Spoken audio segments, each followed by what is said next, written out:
আসসালামু আলাইকুম। প্রিয় দর্শক, অন্য মঞ্চের আলাপ চাইতে আপনাদের সকলকে আমন্ত্রণ জানাচ্ছি।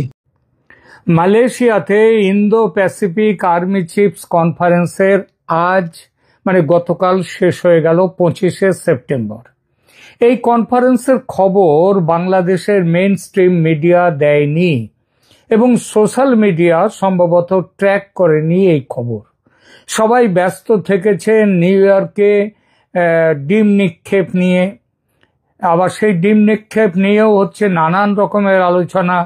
কেউ বলছেন নিউ ইয়র্কে ডিম ছুঁড়ে বাংলাদেশের সম্মান নষ্ট করলো একদল মানুষ, কেউ বলছেন যে বাংলাদেশে আবার এত ভয়ঙ্কর কাণ্ড ঘটানোর পরে শুধু ডিম নিক্ষেপ করেই কি তাদের শাস্তি দেওয়া সম্পূর্ণ হলো কি ঠিক হলো?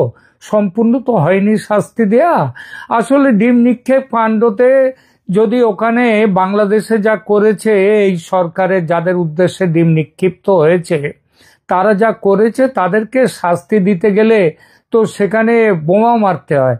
তাহলে কি আপনারা কি বাংলাদেশে কি বাংলাদেশি যারা নিউ ইয়র্কে আছেন, আমেরিকায় আছেন, তাদেরকে কি বোমা মারতে বলছেন? এসব কেন যে এইভাবে সমালোচনাগুলো হয় জানি না।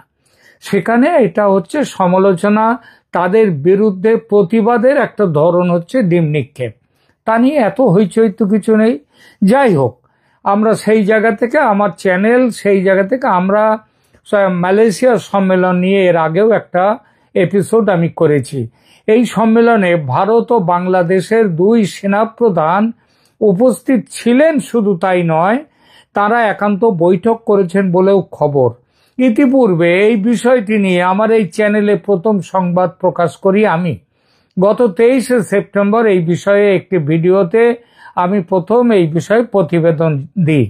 মালয়েশিয়ার এই কনফারেন্স এবং এর সঙ্গে আরও দুটি সহযোগী কনফারেন্স যার নাম হচ্ছে IPAMS বা Indo Pacific army's management seminar এবং সেলফ বা সিনিয়র এনলিস্টেড লিডার্স ফোরাম, তার সম্মেলনও আজ শেষ হচ্ছে।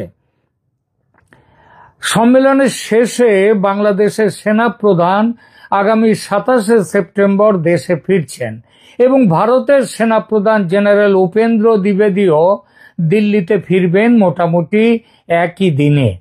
অসমর্থিত কিন্তু নির্ভরযোগ্য সূত্র থেকে জানতে পেরেছি সম্মেলনের মধ্যে শুধু আলোচনা নয়, সম্মেলনের সাইড লাইনেও কথা হয়েছে ভারত ও বাংলাদেশের সেনা প্রধানের সঙ্গে।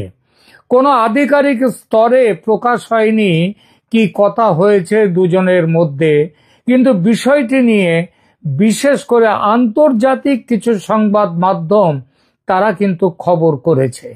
এর সঙ্গে আমার দিল্লির নিজস্ব সূত্র যে খবর দিয়েছে তার ভিত্তিতে আমি তৈরি করছি এই প্রতিবেদনটি। প্রথমেই বলি, বিশ্বের 27টি দেশের সেনা প্রতিনিধি এবং সামরিক কর্তারা অংশ নিয়েছেন এই সম্মেলনগুলিতে। এই 27টি দেশের মধ্যে ভারত ও বাংলাদেশ সহ 13টি দেশের সেনাপ্রধান উপস্থিত ছিলেন। এবং মনে রাখতে হবে, শেখ হাসিনা সরকারের পতনের পর দু দেশের দুই সেনাপ্রধানের মধ্যে ভার্চুয়ালি একাধিকবার কথাবার্তা হলেও এই প্রথম দুজনের কিন্তু মুখোমুখি দেখা। ইতিপূর্বে জেনারেল ওয়াকার উজ্জামান যুক্তরাষ্ট্র, কানাডা, রাশিয়া, আজারবাইজান, চীন সফর করলেও বাড়ির পাশের দেশ ভারত সফর করেননি।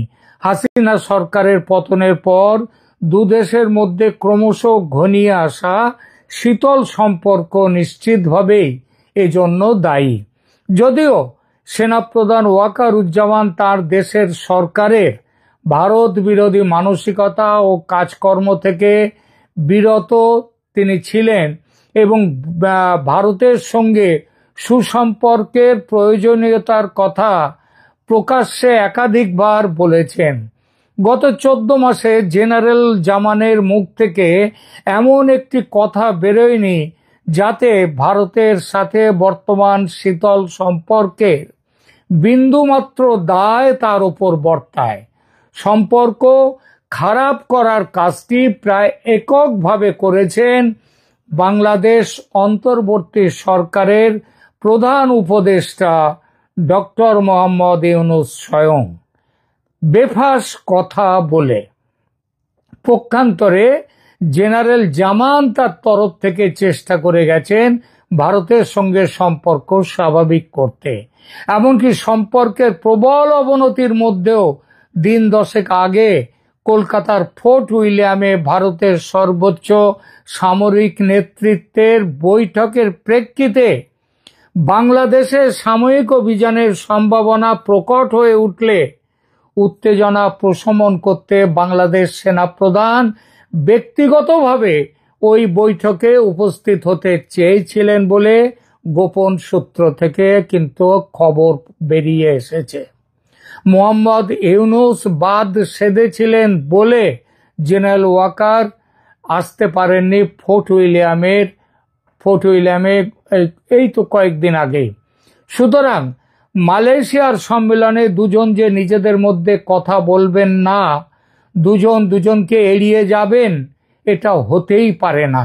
এবং আমার রাজধানীর সূত্র জানাচ্ছে কথা হয়েছে দুজনের মধ্যে, কারণ কথা বলার কথা ছিল, আর সে কথা হয়েছে একাধিকবার। বেশিরভাগ সময় আলোচনার সময় তৃতীয় কেউ ছিলেন না তাদের কাছে, শুধু ওরা দুজন ছিলেন, দুই জেনারেল, যাকে বলে একান্ত আলোচনা। কেন এমন একান্ত আলোচনা? তার কারণ দুই তরফেই আছে। ভারতের সেনা রাজনীতিতে মাথা গলায় না, গলাবার সুযোগ নেই, এবং তারা গলায়ও না। আবার বাংলাদেশে উল্টো ব্যাপার। বাংলাদেশে রাজনীতির কেন্দ্রে রয়েছে সেনা।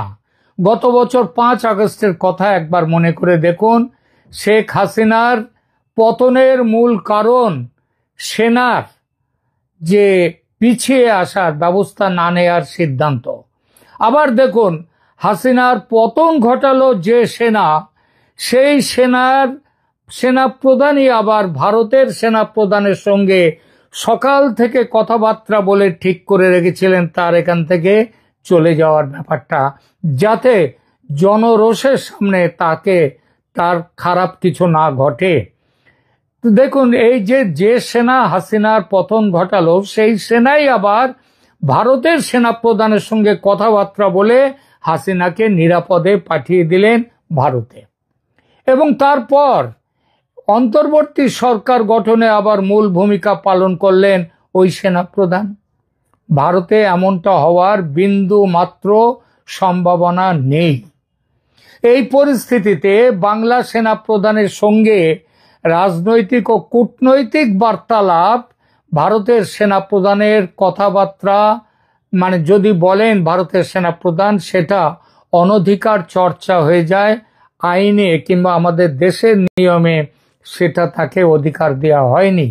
তাই আধিকারিক স্তরে এসব কথার কোনো পুষ্টি হবে না। কিন্তু আধিকারিক স্তরের বাইরে কান রাখলে জানা যাবে অনেক খবর। মালয়েশিয়াতে আসার আগে ভারতের national security adviser Ajit Doval বলেই দিয়েছিলেন কি বিষয়ে কথা বলতে হবে এবং কিভাবে সিদ্ধান্তে পৌঁছতে হবে। এবার চলে আসি তাহলে কি কথা হলো সেই প্রসঙ্গে। প্রথমত, বাংলাদেশি জঙ্গিদের নিয়ন্ত্রণে রাখার ব্যাপারে সেনাবাহিনী ক্রমশ আরো কড়া অবস্থান নেবে। 2, ইউনূস সরকারের তল্পি বাহকের ভূমিকা ছেড়ে সেনাবাহিনী নিজেকে চালকের আসনে নিয়ে যাবে, এবং যেটা কিছুদিন ধরে দেখা যাচ্ছে সেনাপ্রধান করে যাচ্ছেন। তিনি প্রধান বিচারপতির সাথে দেখা করছেন, দেখা করে ওই ক্রাইম ট্রাইব্যুনালের 12টা বাজাবার চেষ্টা তিনি করে আসছেন। তিনি প্রধান উপদেষ্টার সঙ্গে কথা বলছেন, তিনি রাষ্ট্রপতির সঙ্গে কথা বলছেন একই দিনে। তো এগুলো সবই হচ্ছে সেনাবাহিনী এবং সেনাপ্রধান, তারা কিন্তু একটা সিদ্ধান্ত নিয়েছেন অলরেডি। সেই সিদ্ধান্ত দেশের চালকের আসনে আবার ফিরে যাওয়া। ওই ফ্রি হ্যান্ড নিয়ে ইউনূস সাহেব যা করে যাচ্ছেন সেটা যাতে না করতে পারেন। আর 3, আমেরিকার সেনা যারা কক্সেস বাজারে এসে ডেরা বেঁধেছে তাদেরকে যতটা সম্ভব জনবিচ্ছিন্ন করে রাখা, এ ব্যাপারেও কথা হয়েছে দুই সেনা প্রধানের। মনে রাখতে হবে যে ওয়াকারুজ্জামান, জেনারেল জামান ইতিমধ্যেই আমেরিকার এই সেনা রাখার প্রস্তাব, করিডোরের প্রস্তাব, চট্টগ্রাম বন্দর দেওয়ার প্রস্তাব ইত্যাদি ব্যাপারে তিনি তার প্রচণ্ড বিরোধিতার কথা জানিয়েছেন। এবার ওই তারপরও যে কক্সেস বাজারে সেনা এসে ডেরা বেঁধেছে ইউনূস সাহেব এবং খলিলুর রহমানের সৌজন্যে, তো এই আমেরিকান সৈন্যকে যতটা সম্ভব জনবিচ্ছিন্ন করে রাখতে হবে। নিয়ম কানুনের মধ্যে তারা তো হোটেলে উঠেছে, নিজেদের নাম ঠিকানা হোটেলের রেজিস্টারে কোনো কিছু এন্ট্রি না করে, আর এসেছে তো আমেরিকার বিমানে, এবং সেই বিমানে এসে কোনো জায়গায় ইমিগ্রেন্ট ইত্যাদি কিচ্ছু করা হয়নি।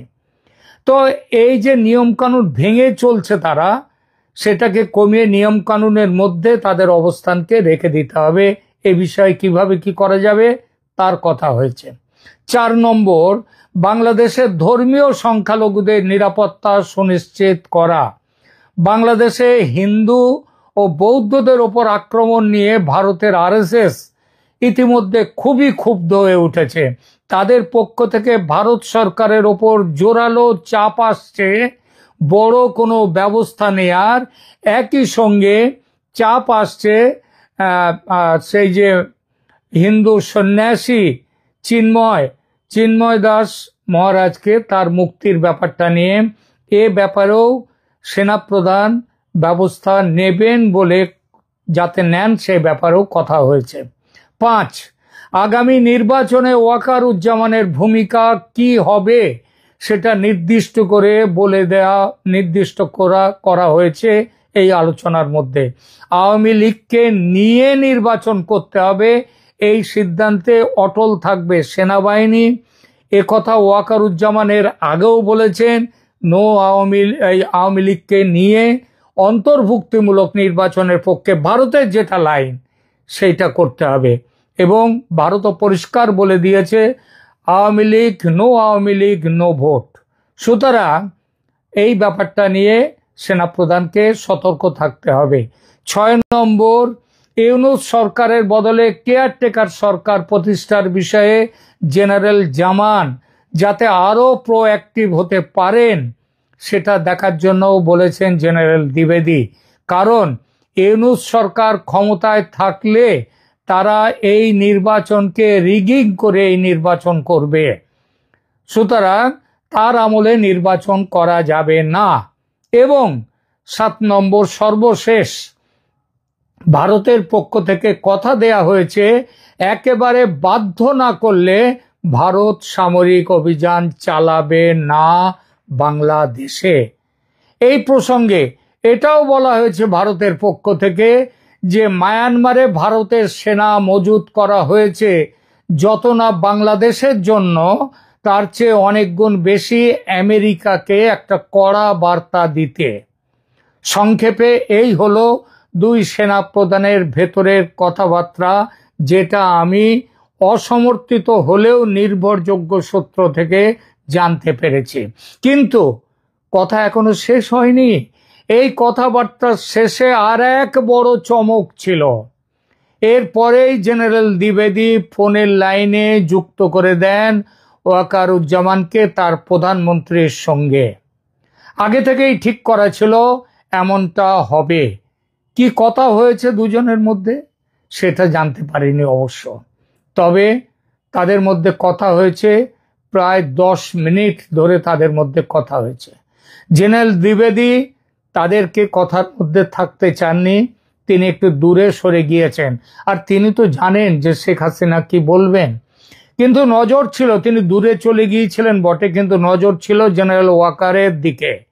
কথা শুনতে পাননি, কিন্তু তিনি দেখেছেন ওয়াকারুজ্জামান রুমালে চোখ মুছছেন। কেন মুছছেন চোখ? তিনি কি বুঝতে পেরেছেন নিজের অপরাধ? 5 আগস্টে তার বাহিনী যেভাবে বন্দুক নামিয়ে রেখেছিল সেটাই হয়েছিল শেখ হাসিনার পতনের কারণ। এটাকে তিনি বুঝতে পেরেছিলেন। বুঝতে পেরেছিলেন কি যে দেশের এই দুর্গতির দায় তার উপরেও অনেকখানি বর্তায়, নাকি এসব বোঝার সাথে সাথেও নিজের বিবেকের দংশন হয়েছে, তার বিবেকের দংশনে তিনি চোখ মুছতে বাধ্য হয়েছেন? দুজনের কথা কেউ শোনেনি, তাই এ ব্যাপারে মন্তব্য করব না। আপনারা যে যার মতো করে বুঝে নিন। আর আমার আজকের এই চ্যানেলে আপনাদের বক্তব্য, আজকে আমার প্রতিবেদনে বিষয়ে আপনাদের বক্তব্য জানালে খুশি হব। আর পছন্দ হলে আমাদের এই প্রতিবেদন লাইক দিন, কমেন্ট করুন এবং সাবস্ক্রাইব করুন আমাদের চ্যানেলকে। এখনকার মতো এখানেই রাখছি।